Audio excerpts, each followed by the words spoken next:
Hoy es un programa de muchas emociones. Y como les dije recién, ya está con nosotros el gran Mauricio de Ayub. Y así lo recibimos. ¿Cómo estás? Muchas Grande, gracias. Mauricio. Muchas gracias, gracias a todos. Gracias por venir a Mañanas Públicas. De verdad me emociona mucho recibirte, pues te admiro mucho todo lo que haces. Bueno, muchas gracias. Le agradezco a la familia que viste día de salir de casa temprano. Bueno, y gracias por venir en un día feriado. Sí, pero vale la pena el encuentro, charlar un poco de las cosas que nos gustan. Por supuesto que sí. Y aparte, digo, admiro también todo lo emprendedor que sos en un montón de cosas. Desde tener un teatro en esos tiempos, crear, desarrollar obras, dirigir. Bueno, estás en todas, vi lo de los cuentos también audiovisuales que me pareció, te digo, me los vi anoche porque me mandó la producción y me parecieron de un nivel increíble y de una emoción. Hay uno de tu padre especialmente que me emocionó mucho. Yo estoy sorprendido también con ese emprendimiento porque no sabía que podía hacerlo. Fue producto de la pandemia, de tener tiempo, de buscar un cuaderno que tenía desde hace como 25 o 30 años donde anotaba el título de la historia que me había llegado más, de las cosas que había vivido, ¿no? Cosas que me acordaba de los 7 años, de los 5, de los 12, de los 20.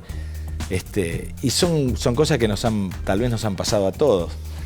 Pero al escribirlas y al buscar cómo trasladarlas, cómo compartirlas con los demás, empecé a encontrarme con dibujantes, caricaturistas, escenógrafos, gente de los medios audiovisuales, cineastas. Y le busqué a cada historia su medio más apropiado y esa fue una tarea preciosa. Y se armó estos 15 relatos, lo que llamé la primera temporada, porque tengo muchos más anotados, o sea que voy a... ¿Vas a seguir? Sí, claro. voy a seguir con la segunda temporada, ya estoy escribiendo algunos más. Y se los recomiendo a todos para que lo vean, porque ahí estamos viendo unas imágenes, mira. Sí, se llama Alguien como vos. Alguien como vos, sí. Y están en un canal de YouTube que se llama Cero Onda Producción. Claro, digo, me quedé de verdad muy sorprendido, pero no porque no me lo esperaba, digo, porque me gustó por dónde lo llevaste. Y esta introducción que estuve leyendo que haces, que esto te pasaba desde muy chico cuando te gustaba una chica y no te animabas. Esto que te llevó a la escritura también me pareció muy interesante. Sí, me hice una especie de analogía, ¿no?, con lo que me pasaba con escribir.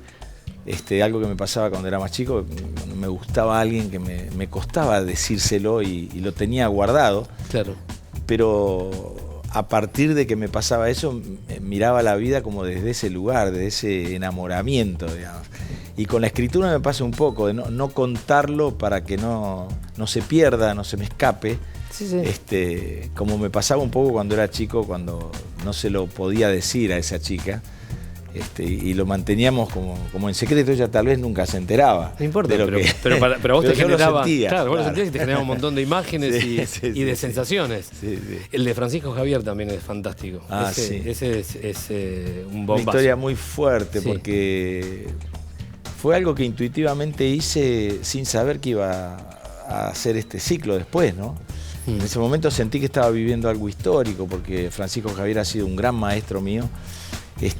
Y estábamos viviendo sus últimos días, sin saberlo también, y ocurrió esta situación tan potente que él me contara una historia de una actriz que estaba en Brasil. Inventar una historia. Me hizo acordar, ¿sabes qué? El Cyrano de Bergerac por momentos, ¿no? Bueno, a la historia del Cyrano, claro. ¿no? Por momentos me llevó a eso.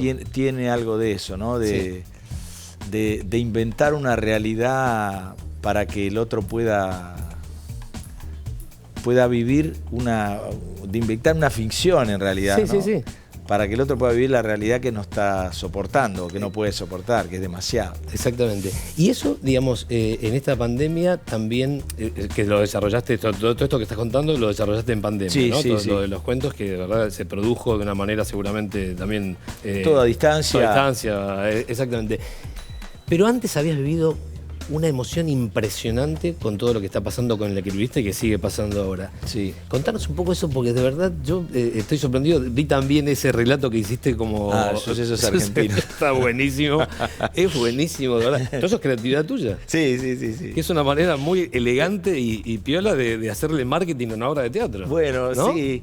Un poco buscando eso, ¿no? Las redes se utilizan mucho y... Son un músculo... Sí, y uno, a veces, a mí me preocupa un poco contar tanto lo propio, ¿no? A veces quisiera... Uno quiere pasar de ese lugar, mejor que lo diga otro. Claro, entonces lo trato de hacer creativamente para no aburrir a los seguidores, a los que miran. Fue algo sorprendente El Equilibrista, porque yo venía de hacer Toc Toc después de 9 años. ¿2000 cuántas? 2.752 funciones. Increíble. O sea, increíble. Me imagino el día 1, nadie sabía. Una sorpresa enorme. Era por un verano. Era por un verano. Era por un verano. Eso es lo mejor que te puede pasar. No tenía fe nadie. ¿En cuántos años, Mauricio? En 9 años. En 9 años. 9 años. Qué bárbaro. 9 años y medio casi, hasta ahí llegué. Y me imaginaba que como todo actor, después de un éxito, nos toca esperar el colectivo un tiempo largo, vos lo sabés. Bueno, vos lo sabés menos porque has tenido muchos éxitos. No, pero no es lo más común, ¿viste? No, siempre es la espera. Total. Y yo para esperar dije, voy a esperar haciendo lo que me gusta. Lo que siempre hice, de algún modo, generar espectáculos. Y empecé a pensar cuál era el granito de arena que yo le podía aportar al teatro argentino, habiendo tantas propuestas, tantas variedades. Y sentí que lo que no había en los escenarios eran propuestas que le hicieran imaginar su propia vida al público. No espectáculos como que te obligaran a vivir esa sensación en ese momento y se termina y uno se va a comer y se olvida. Claro. Yo quería que el espectáculo te lo llevaras como yo me llevaba los que a mí me gustaron mucho cuando empecé. Porque eran espectáculos que me hacían imaginar mi propia vida. Y por ese imaginar, resignificar y hasta redignificar cosas de mi propia vida, ¿no? Que me podían hacer sentir mejores. Claro. Y de verdad, por hechos concretos y puntuales como son a veces lo que somos de verdad, por lo que traemos en la sangre, por lo que nos dejan nuestros tíos, nuestros abuelos, nuestra familia. Qué bueno eso, qué bueno poder ponerlo todo en un espectáculo. Sí, y eso creo que es la esencia del Equilibrista, lo que reivindica un poco y lo que ha traccionado tantos espectadores es venir a verse a uno mismo y a mejorarse, porque es verdad que el mercado nos estaba haciendo poner en lugares importantes cosas que nos dejaban afuera, porque había que ser un ganador, o había que vivir en determinado barrio, o había que tener determinadas cosas, o había que veranear en determinado lugar o comprarse determinada marca para existir, valer o ser, ¿no? Y la mayoría de la gente no atraviesa esa experiencia. Esa es una irrealidad. Una ficción inventada para vender determinados productos. Exactamente. ¿No? Y yo creo que esta historia lo que hace es que todos valgamos por lo que somos y por lo que hacemos. Y porque, por otro lado, yo estoy convencido, cuando un médico te opera, no hay un solo héroe, hay alguien que trajo en la ambulancia, alguien limpió el quirófano, alguien proveyó los instrumentales, somos todos importantes en la cadena. Y yo creo que eso lo pone como de manifiesto El Equilibrista de un modo concreto y real, y uno entiende que su propia vida vale. Digamos, que es importante, que todos valemos. Todos valemos, y también rescato esta cosa de que si bien es un unipersonal, vos realmente hacés personajes absolutamente distintos. Es como si fueran un montón de actores dentro. Anoche me decía una señora en la puerta del teatro, yo creía que había venido a ver un unipersonal, me dice, y vi un montón de personajes. Me fue un elogio enorme, muy porque grande, claro. Siempre lo que quise al animarme a hacer un unipersonal es que no faltara nada arriba del escenario, que no fuera la sensación de que teníamos un solo actor, entonces la hicimos con él, ¿no? Que no faltara ni escenografía, ni luces, ni vestuario. No es espacio vacío. Utilería, claro, no es espacio vacío. Está todo. Ni personaje, digamos, ni construcción dramática. Y en el cuerpo, digamos, te pasa factura al término, quedás, ¿cómo quedás? Porque a veces pasa que uno entra bajo y viste salir recargado, ¿no? Es una buena pregunta entre actores, porque uno sabe lo que tiene poner el físico. Claro. Durante el espectáculo no, porque la adrenalina es fuertísima. Pero, por ejemplo, yo el verano pasado llegué a hacer 3 dobles en la semana, hacía 8 funciones por semana, y el día de descanso hacía en el Nacional acá, o sea que viajaba y hacía acá en Buenos Aires. Claro, porque yo leí en Mar del Plata 9 funciones semanales. 9 semanales, claro. Sí, 8 en Mar del Plata y una acá. Y una acá. Y ahí sí el cuerpo pedía a gritos, entrenamiento y disciplina. Y sí, puntualmente muchas cosas que tengo que hacer sí o sí también para poder hacer equilibrio en la cinta, que tienen que ver con elongación, con calentamiento, con masaje, bueno, cosas que a mí me gustan mucho porque también... Porque pensás mucho me en el trabajo. ponen a mí en ese estado en la vida, porque si no tengo la función, si no tengo esa exigencia, yo también descanso un poco. Claro, ¿no? Pero por eso digo, pero vos no descansás, evidentemente. Digo, siempre me estoy poniendo así. Porque pensás, porque disfrutás pensar en el trabajo. Me gusta mucho, me gusta mucho. Yo tal vez porque me costó llegar a trabajar. Tuve mucho tiempo deseándolo al trabajo. Yo nací en una ciudad donde ser actor yo tenía... ¿Dónde naciste? En Paraná, en Entre Ríos. A los 5 o 6 años le dije a mi mamá que quería ser actor. Y mi mamá, por no saber qué hacer, se rió muchísimo y me llevó a la casa de una vecina y se rieron juntas, porque pobres, ¿qué podían hacer con esta vocación, ¿no? No era como ahora que hay teatro en las escuelas, hay escuelas de teatro. En ese momento el teatro era algo para Buenos Aires también, común. Y para Buenos Aires también, sí. Y después entre los 12, los 13, que empecé a darme cuenta que era eso sí o sí, buscaba dónde hacerlo. Empecé recién a los 19, cuando me fui a estudiar solo Ciencias Económicas, que era la carrera que le gustaba a mis padres, en Santa Fe. Claro. Y ahí empecé a entrar en un grupo de teatro y hacíamos 2 meses de función y se nos terminaba el público, había que esperar, volver a hacer otra obra. Me costó dedicarme a esto como una profesión habitual. Entonces, desde que la tengo, la disfruto mucho. Y porque, digo, esto también me siento totalmente en la misma sintonía que vos, digo, cómo uno cuando sabe desde muy chiquito lo que quiere, yo también desde muy chico sentí, busca vivir de eso, porque es la única, ¿no? Porque sentís que es el único camino. Que te falta algo si no lo haces. Exactamente. Claro. Yo había leído que ser comerciante, cuando estudiaba Ciencias Económicas, era hacer de esto la profesión habitual, de comerciar la profesión habitual. Y yo decía, yo no puedo hacer de profesión habitual ser actor, porque soy actor una vez a la semana, después pasan 3 meses que no hago nada. Necesitaba como ejercerlo a diario. Claro. Y no es lo mismo tocar un instrumento que uno lo puede practicar solo o hacer danza.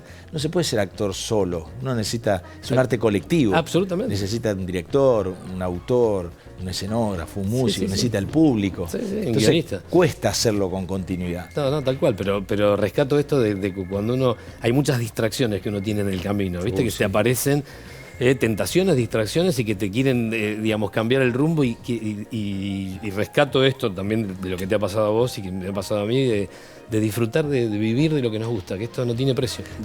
Es lo más hermoso de la vocación y yo creo que es algo para desearle a todo el mundo porque te ordena la vida, ¿no? Sí. Estar haciendo lo que a uno le gusta disminuye lo negativo de las vicisitudes. Total. A uno no le importan los problemas, los enfrenta, porque va por lo suyo. Te sentís más fuerte. Más fuerte. Sí. Me encantaría que viéramos uno de los capítulos de los... Sí, encantado. Dale. Vamos a verlo.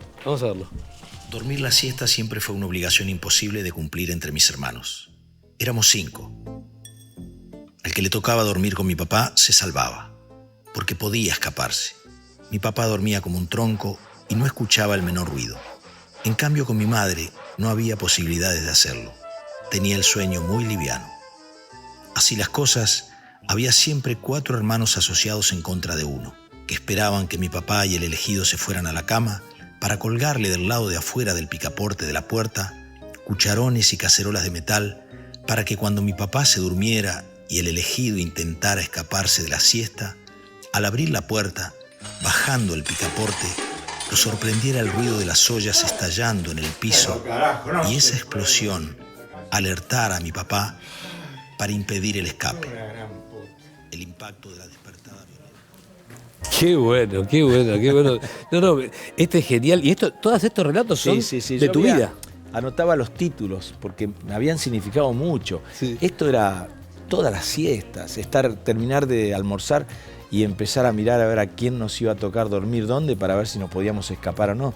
Éramos 5 hermanos, con esa euforia de cuando uno es chico, que dormir la siesta, parar 2 horas, 1 hora y media, era imposible. Pero era obligatorio. Era obligatorio, y teníamos amigos que nos decían, te espero en las vías del tren a tal hora. El otro día, te espero, y uno estaba ahí diciendo, ¿cómo voy a ¿Cómo faltar? salgo? Yo me quiero ir ahí. Claro. Qué bueno.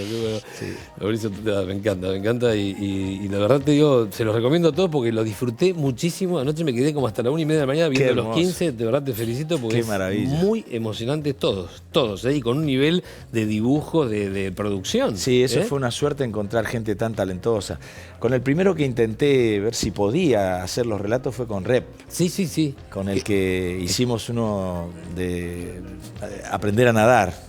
Sí, se ve. Que tiene que ver con... Yo aprendí mirando, porque éramos muchos hermanos, mi mamá no podía pagar la cuota. Es buenísimo el profesor. El profesor Tostado Ibarra. ¿Que se llamaba así el tipo? Posta. Tostado Sí, Ibarra, sí. Que de dudosa sabía, tenía conocimiento, pero no sabía. Exactamente. No se lo pierdan hasta el final. No, buenísimo.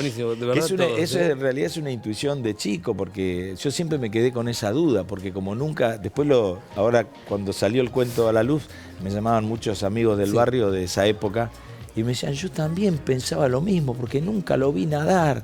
Y se armaba ahí una linda disyuntiva. Así.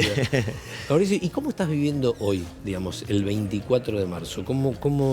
¿Qué te pasa a vos con eso? ¿Dónde te agarró en su momento? Mira, te diría que estoy muy bien en forma personal y muy preocupado viendo el entorno, digamos, el barrio, la ciudad, mi país, el mundo.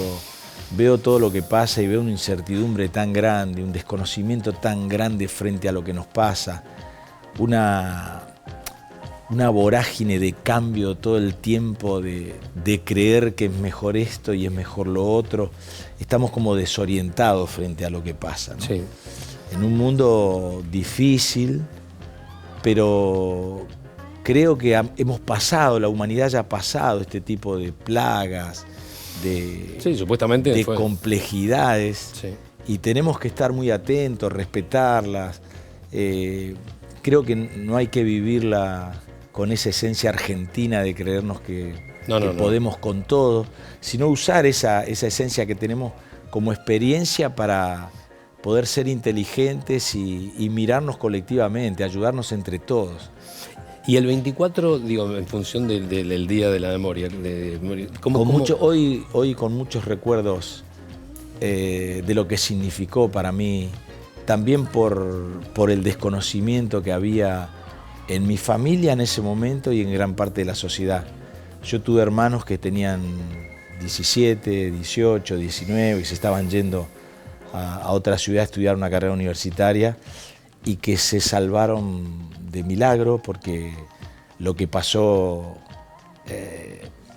fue un desastre y venían a contarnos, nosotros éramos más chicos y nos contaban lo que vivían, y pienso mucho en mis padres cada domingo que los volvían a dejar irse a seguir con su carrera, a seguir estudiando con el terror de que como muchos otros desaparecieran o no volvieran. En casa pasaba exactamente lo mismo. Mi hermano mayor estudiaba sociología y periodismo en ese momento, dos carreras tremendamente muy complejas.